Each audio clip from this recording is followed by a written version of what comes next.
Jamaah salat subuh Masjid An-Nur, Bapak Ibu rahimakumullah. Alhamdulillah, puji syukur kita ke Allah Subhanahu wa taala. Kita masih bisa istiqomah, ajak continue terus menerus melaksanakan kewajiban kita sebagai hamba Allah, ibadur rahman, mengabdi dan beribadah kepada Allah, baik yang bersifat khusus seperti ibadah sholat subuh yang baru aja kita tunaikan, maupun yang bersifat am, segala hal yang membawa kita lebih dekat dan semakin dekat dengan Allah dengan menjunjung tinggi menegakkan agamanya. Beriring salawat dan salam semoga senantiasa terlimpah curahkan pada junjungan kita Nabi Muhammad sallallahu alaihi wasallam. Nah, kita ngaji ini bingkainya ya mengilmui terhadap diri kita, kemudian mampu merespon realita yang ada itu dan bisa menempatkan diri kita dan menempatkan urusan-urusan itu dengan tepat dan benar, dengan baik, sehingga kita tidak menjadi yang terkelabui oleh indahnya narasi, terbelenggu oleh indahnya kepalsuan-kepalsuan itu. Nah, yang bikin narasi-narasi indah itu ya setan. Alladzi yuwaswisu fi sudurinas minal jinnati wan nas. Jadi setan itu dari dua golongan, golongan manusia dan golongan jin. Karena itu dengan kita bersandar kepada Allah yang memiliki langit-langit dan bumi, yang mengetahui yang gaib dan yang nampak, yang memberikan hukum di antara hamba-hambanya, meskipun di antara mereka itu masih tetap berselisih, setidak-tidaknya dengan mengaji yang terus-menerus berikhtiar untuk memahami, untuk mengerti, menselaraskan antara ayat-ayat kauniyah, ayat-ayat semesta yang berserakan di hadapan kita dengan ayat-ayat Qur'aniyah yang sudah diwahyukan oleh Allah kepada Nabi, pada Kanjeng Nabi Muhammad, yang kemudian dijelentrehkan, diteladankan dalam bentuk nilai-nilai utama, maka pikiran kita, hati kita, sikap laku kita itu bisa lebih bermakna, lebih berarti. Misalkan di dalam Al-Quran surat Az-Zumar surat 39, Allah berfirman, a'udzubillahi minasyaitonirrajim, walau anna lilladzina zalamu ma fil ardi jami'an wa mislahu ma'ah laftatau bihi min su'il 'adzabi yaumal qiyamah wa badalahum minallahi ma lam yakunu yahtasibun.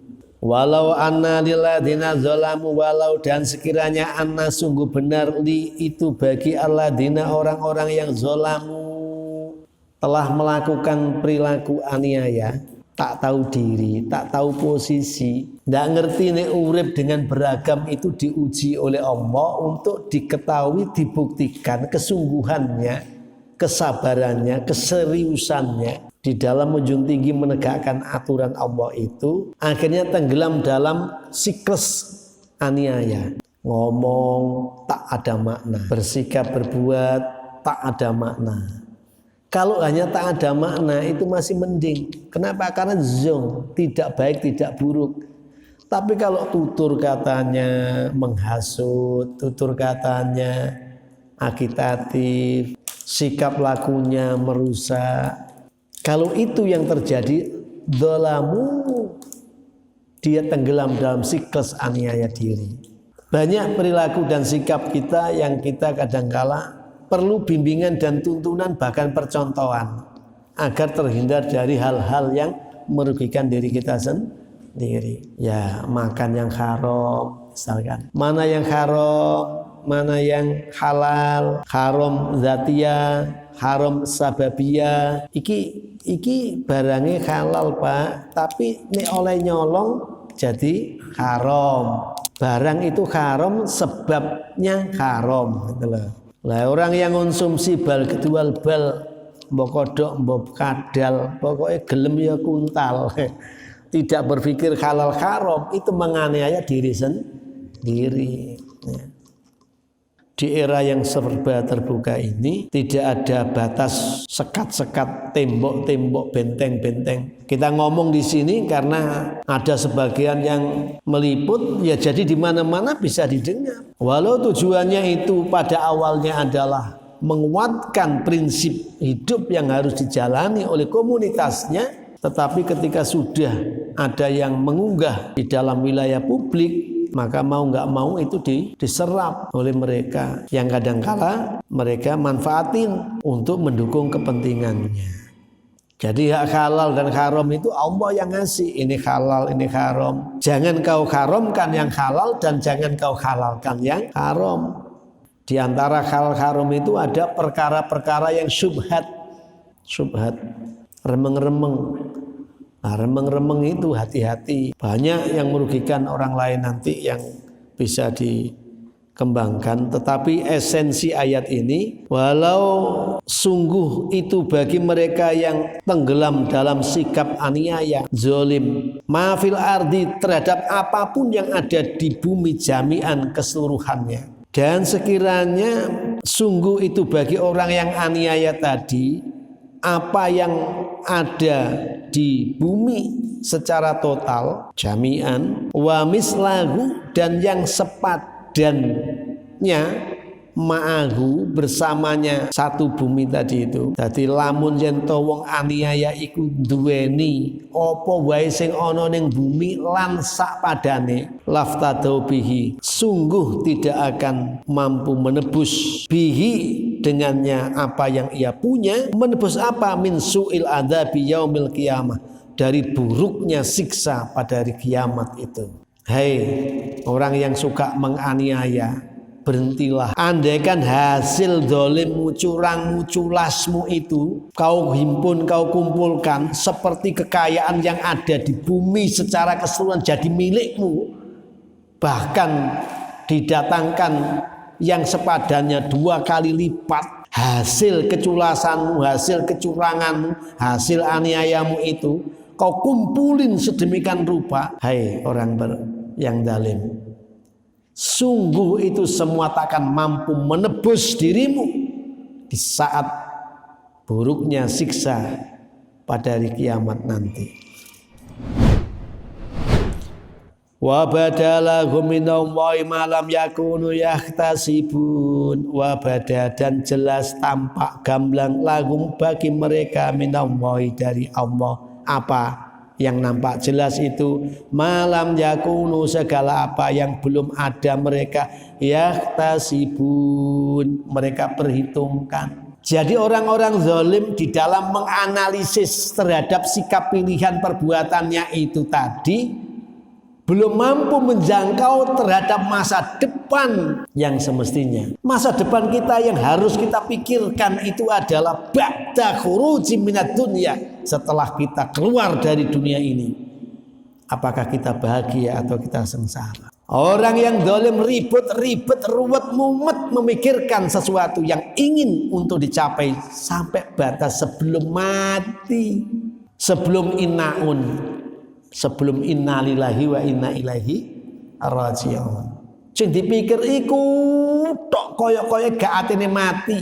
Padahal cintai semua yang ada, kumpulkan semua yang ada ini, kau akan meninggalkannya. Jadi kau akan meninggalkannya. I'malu ma syi'tum fa innakum mayyitun. Lakukan apa yang kau ingini, sesungguhnya kalian ada bangkai-bangkai. Ingat, saat ini kita melakukan sesuatu, jangan dikira sepi dari ikatan masa yang akan datang. Justru kita akan diberi imbalan-imbalan atas perilaku kita saat ini. Maka kehati-hatian, kewaspadaan harus kita jadikan prinsip. Bukan hanya perbankan saja yang punya prinsip prudensial. Bagaimana supaya memberikan utang itu nggak rugi, akhirnya dianai, bahkan ansuran telat kena penalti, ora iso ngangsur ping telu langsung dieksekusi. Itu mereka membuat analisis, jangan sampai ada kerugian di dalam dia berusaha. Semua badan usaha orientasinya adalah untung dan menghindar dari yang namanya kerugian. Lah kenapa jalan hidup yang kita lalui, yang kita susuri, yang kita jalani tidak kita gunakan analisa yang selengkap ini? Hati-hati, jangan sampai terkena perilaku zalim, karena zalim itu nanti akan membawa penderitaan dan kesengsaraan berkepanjangan. Inna syirka la zulmun adim. Kesyirikan itu bagian daripada aniaya yang dahsyat. Tidak memberikan hak orang itu juga merupakan aniaya yang luar biasa, dan seterusnya. Wa badalahum sayyi'atu ma kasabu wa haqa bihim ma kanu bi yastazi'un. Wa badadan nampak jelas lahum bagi mereka apa sayyi'atu ma, buruk-buruknya apa yang kasabu mereka upayakan.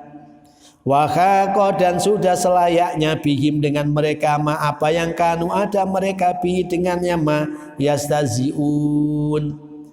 Mereka melecehkan, mereka meremehkan, mereka mencibirkan. Akibat daripada ketidakutuhan di dalam memahami perilaku tadi itu, sehingga zalim dijadikan kebiasaan rutin, istiqomah dalam kezaliman, maka nampaklah keburukan apa yang mereka usahakan itu. Setiap kasabu itu biasanya orang memaknai usaha untuk mendapatkan sesuatu dari usaha itu. Nah, manusia itu yang zalim tadi itu karena tidak menjadikan masa yang akan nilai-nilai ukhrawi sebagai pertimbangan di dalam mengambil sikap, maka semakin nampaklah keburukan dari apa yang ia jadikan jalan mencari sesuatu tadi itu. Semakin jelas, dan itu nampak bagaimana mereka itu kemudian saling menghina, saling menista.